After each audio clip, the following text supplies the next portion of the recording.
Video में हम लोग बात करेंगे एल्केन के प्रिपरेशन को लेकर के बेसिकली। ठीक है, तो ज़्यादा टाइम नहीं लेते हुए शुरू करते हैं। Preparation of alkene. तो पहला हम लोग प्रिपरेशन देखें एल्केन का। तो उसके आप पहले इस चार्ट पे एक ध्यान दीजिए। यहाँ पे मैंने एक चार्ट को ड्रॉ किया है। इस चार्ट में आपको दिख रहा है ये जो पहला आपको यहाँ पे सिंगल बॉन्ड दिख रहा है, ये एल्केन है, ये एल्केन है, ये एल्कीन है, ये एल्काइन है ना, ये अल्काइल हेलाइड है, अल्काइल हेलाइड है, ये ROH जो है ये अल्कोहल है, ये कार्बोनाइल्स हैं, कार्बोनाइल्स हैं, और ये एसिड है। ठीक है, अब कार्बोनाइल्स पे ध्यान दीजिएगा। कार्बोनाइल्स पे ये ऊपर वाला एल्डिहाइड है और नीचे वाला कीटोन है। ठीक है, तो हम लोग को क्या करना है, एल्केन का प्रिपरेशन करना है। एल्केन का प्रिपरेशन करना है मतलब कि हम लोग को इस कंपाउंड को बनाना है। ठीक है, अब एल्केन का प्रिपरेशन यहाँ पे जितने भी कंपाउंड आपको इस चार्ट में दिख रहे हैं, like alkene, alkyne, alkyl halide, alcohol, aldehyde, ketones and acid, ये सारे कंपाउंड्स क्या कर सकते हैं, एल्केन का प्रिपरेशन कर सकते हैं। इसका मतलब क्या है, एक स्टेप में ये लोग क्या कर सकते हैं, एल्केन को दे सकते हैं। ठीक है, तो पहला हम लोग प्रिपरेशन देखेंगे from alkene and alkyne. From alkene and alkyne मतलब अनसैचुरेटेड हाइड्रोकार्बन से हम लोग प्रिपरेशन देखेंगे एल्केन का। तो आप एक चीज देखो कि CnH2n एल्कीन होता है, यहां से हमको बनाना है CnH2n+2 एल्केन को।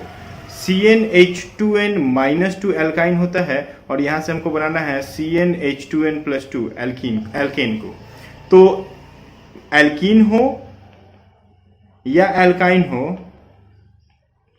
अगर आपको एल्केन बनाना है, इन दोनों को अगर आपको एल्केन में कन्वर्ट करना है, एल्केन को प्रिपेयर करना है इन दोनों से, तो आप देखो कि दोनों ही जनरल फार्मूलाज में, यहां का ये जनरल फार्मूला और यहां ये एल्कीन और एल्केन के जनरल फार्मूला में क्या आपको दिख रहा है, दोनों के जनरल फार्मूला आपको डिफरेंस दिख रहा है सिर्फ 2 हाइड्रोजन्स का।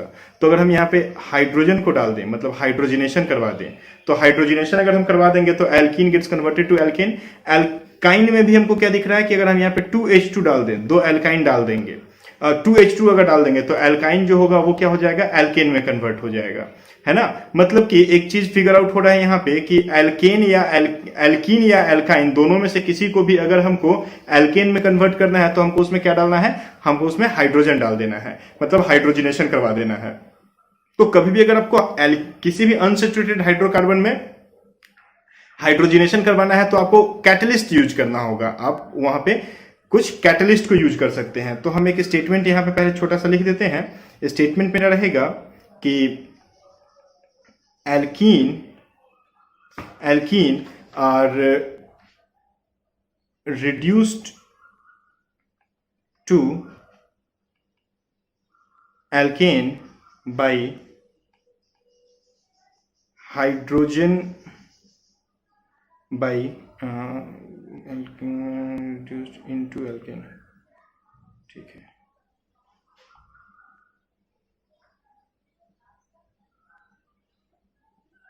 एक हम यहाँ पे स्टेटमेंट आपको दे देते हैं। एक स्टेटमेंट रहेगा कि alkene and alkyne reduced into alkane by hydrogenation in presence of, आपको ध्यान देना है यहाँ पे, in presence of catalyst।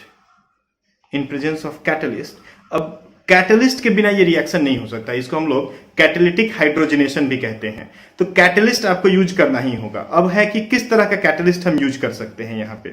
ठीक है, तो आप किस तरह के कैटलिस्ट को यूज कर सकते हैं, तो कैटलिस्ट में आप यहाँ पे प्लैटिनम यूज कीजिए, आप यहाँ पे प्लैटिनम यूज कीजिए, या फिर निकल विथ हीट, निकल को डाल करके आप हीट कर दीजिए, H2 के साथ में निकल लेकर के हीट कर दीजिए, या फिर आप P2O2 यूज कर सकते हैं, प्लैटिनम ऑक्साइड यूज कर सकते हैं, या फिर एक बहुत ही पॉपुलर हम बोल सकते हैं, एक बहुत ही पॉपुलर, बहुत ही डिमांडिंग एक कैटलिस्ट होता है जिसको हम लोग विल्किंसंस कैटलिस्ट कहते हैं। विल्किंसंस कैटलिस्ट आप इसका यूज कर सकते हैं। विल्किंसन कैटलिस्ट क्या होता है? विल्किंसन कैटलिस्ट होता है आपका RHCl, एक तरह का कॉम्प्लेक्स कंपाउंड होता है RHCl PH3P थ्राइस, ठीक है, जिसका नाम होता है chlorido tris phenyl phosphine rhodium 1, chlorido tris phenyl phosphine rhodium 1 यहाँ पे ऑक्सीडेशन नंबर है इस कंपाउंड का, ठीक है। तो इस कंपाउंड को हम लोग यूज कर सकते हैं। बेसिकली विल्किंसन कैटलिस्ट का यूज किया जाता है, वाइडली यूज किया जाता है किसी भी एल्कीन को एल्केन में कन्वर्ट करने के लिए। किसी भी एल्कीन को एल्केन में कन्वर्ट करने के लिए जब हम लोग हाइड्रोजनेशन करते हैं तो उस हाइड्रोजनेशन के टाइम पे हम लोग विल्किंसन कैटलिस्ट को बहुत वाइडली यूज किया जाता है, ठीक है। तो इस बात का आप ध्यान दीजिएगा कि आप यहां पे ये 5 में से कोई भी एक कैटलिस्ट डाल सकते हैं। ये सारे कैटलिस्ट क्या करवाते हैं? किसी भी एल्कीन या किसी भी एल्काइन को के अंदर में रिडक्शन करवा देते हैं, हाइड्रोजन को ऐड करवाते हैं और उसको एल्केन में कन्वर्ट करने में हेल्प करते हैं। जैसे कि अगर हम यहाँ पे आपके लिए एक रिएक्शन को ड्रॉ करें तो एक एल्कीन हम लिखते हैं, एक अनसिमेट्रिकल एल्कीन हम लेते हैं। इस एल्कीन में हमको H2 को ऐड कर देना है ना, H2 को ऐड कर देना है। अब आप यहाँ पे कोई भी कैटलिस्ट यूज कर जाइए, जो भी ऊपर में हम लोग कैटलिस्ट यहाँ पे लिखे हैं, यहाँ पे जो भी कैटलिस्ट हम लोग लिख करके रखे हैं, यहाँ से कोई भी एक कैटलिस्ट आप यूज कर दीजिए। आपका जो एल्कीन है, मतलब कि यहाँ पे आप ध्यान दीजिए, ये जो आपका ओलिफेनिक कार्बन है, ये ओलिफेनिक कार्बन के अंदर में रिडक्शन हो जाएगा और ये रिड्यूस होकर के क्या बन जाएगा? एल्केन में आ जाएगा,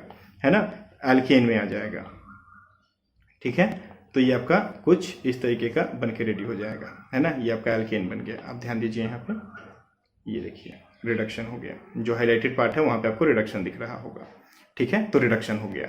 इस तरह के रिएक्शन को हम लोग इलेक्ट्रोफिलिक एडिशन रिएक्शन कहते हैं। इलेक्ट्रोफिलिक एडिशन रिएक्शन कहते हैं। एल्कीन के अंदर में इलेक्ट्रोफिलिक एडिशन रिएक्शन हुआ और 2 हाइड्रोजन आकर के एल्कीन में ऐड हो गए और एल्केन का प्रिपरेशन कर दिए, ठीक है। अब यहाँ पे कुछ एक हम लोग और रिएक्शन को अगर यहाँ पे देखें कि कोई भी एल्काइन भी अगर मेरे पास है, सिमेट्रिकल या अनसिमेट्रिकल कोई भी एल्काइन है, उसमें हम 2H2 डाल दें और सेम कैटलिस्ट को यूज किया जाए, जो भी कैटलिस्ट हम लोगों ने अभी ऊपर में मेंशन किया, तो ये जो एल्काइन का आपका यहाँ पे ये जो ग्रुप है, ये ग्रुप रिड्यूस हो जाएगा और रिड्यूस होकर के किसका फॉर्मेशन कर देगा? एल्केन का फॉर्मेशन कर देगा। ओके, तो एल्केन का फॉर्मेशन हो गया, आप यहाँ पे देख सकते हैं, है ना। तो कुछ एक बातें हम लोग करें यहाँ पे नोट दे करके। नोट में हम लोग 4-5 बातें करेंगे, थोड़ा ध्यान दीजिएगा, ये कुछ इंपॉर्टेंट होंगी, इंपॉर्टेंट कुछ बातें यहाँ पे हो जाएंगी। पहला होगा कि जब हम लोग यूज करते हैं व्हेन कैटलिस्ट इज निकल, ऑब्वियस निकल को डालने के बाद हम लोग टेम्परेचर को मेंशन करते हैं। टेम्परेचर क्या होता है? 200 to 300 डिग्री सी तक में टेम्परेचर को रखना होता है, तो हम लोग को हीट करना ही पड़ेगा। निकल अगर आप यूज करते हैं तो काफी ज्यादा हीट लेना होता है। तो व्हेन कैटलिस्ट इज निकल in the reaction is known as Sabatier-Sanderens reduction. Sabatier-Sanderens reduction या रिएक्शन, ठीक है।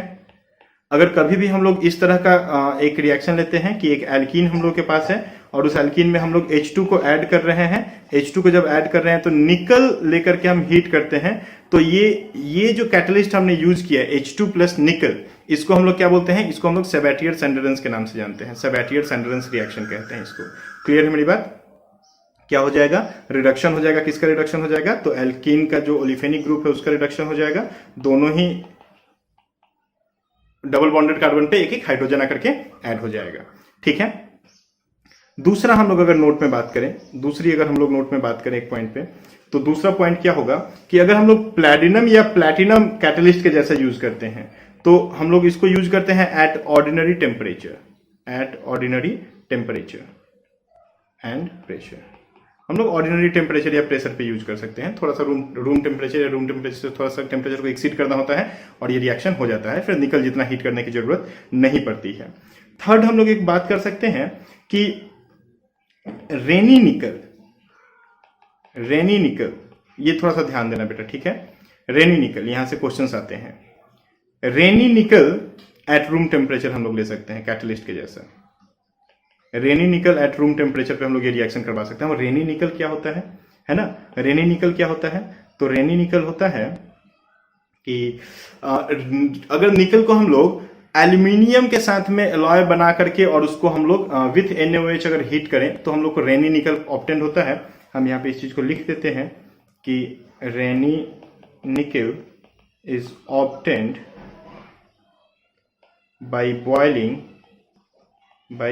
बॉइलिंग निकल एल्यूमिनियम विथ NaOH, बिल्कुल विथ NaOH, है ना।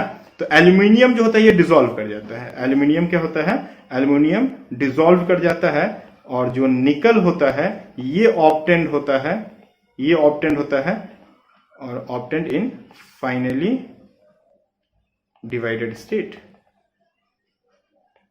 ठीक है, तो आप कैटलिस्ट के जैसा क्या कर सकते हो, कैटलिस्ट के जैसा आप H2 जब ऐड कर रहे हो किसी भी अनसैचुरेटेड हाइड्रोकार्बन में, तो आप H2 के साथ में निकल प्लैटिनम को यूज कर सकते हैं। निकल अगर आप यूज करते हैं तो आपको टेम्परेचर को ज्यादा रखना होगा, और निकल के जगह पे आप रेनी निकल का भी यूज कर सकते हैं। अगर आपको temperature 200 to 300 degree C temperature आप नहीं देना चाहते हैं तो आप क्या कीजिए, रेनी निकल को यूज कीजिए।